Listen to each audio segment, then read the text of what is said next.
नहीं करौ जी गंवारा में हाँ भले रे जाहूँ कुंवारा में हाँ नहीं करौ जी गंवारा में हाँ मैं सही कहा तो गौकी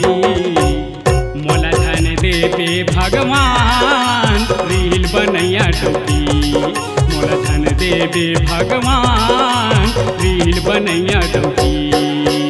भले रह जाहूँ कुंवारा में हाँ नहीं करौ जी गंवारा में हाँ भले रह जाहूँ कुंवारा में हाँ नहीं करौ जी गंवारा में हाँ मैं सही कहा तो गौकी मोला धन देवे भगवान रील बनैया डौकी मोला धन देवे भगवान रील बनैया डौकी।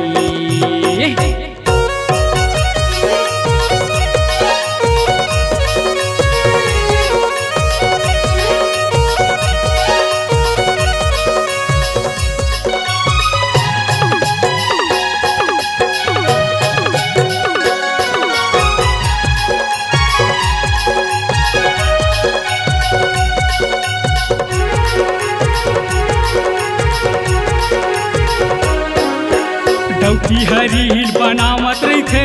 डौका बिचारा जोहत रही थे माया देवै ना खाना पीना लैका घलो हरोवत रही थे माया देवै ना खाना पीना लैका घलो हरोवत रही थे।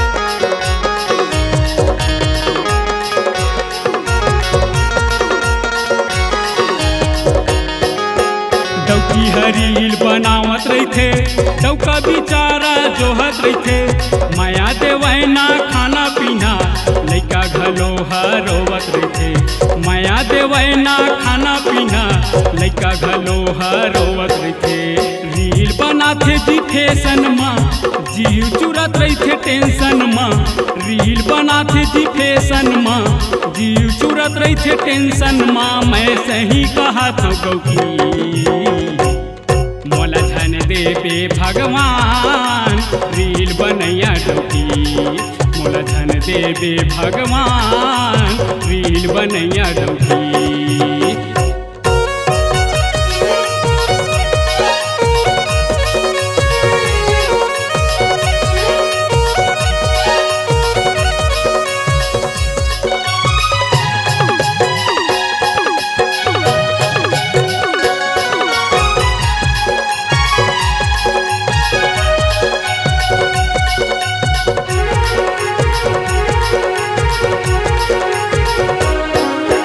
मोटी रहा या चिपटी रहा गोरी रहा या कारी रहा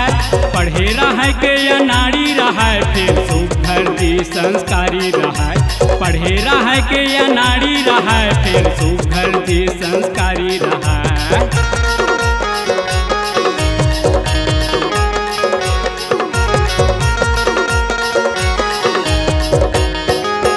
मोटी रहा या चिपटी रहा गोरी रहा या कारी रहा पढ़े रहा के या नारी रहा फिर सुघर दी संस्कारी रहा पढ़े रहा के या नारी रहा फिर सुघर दी संस्कारी रहा।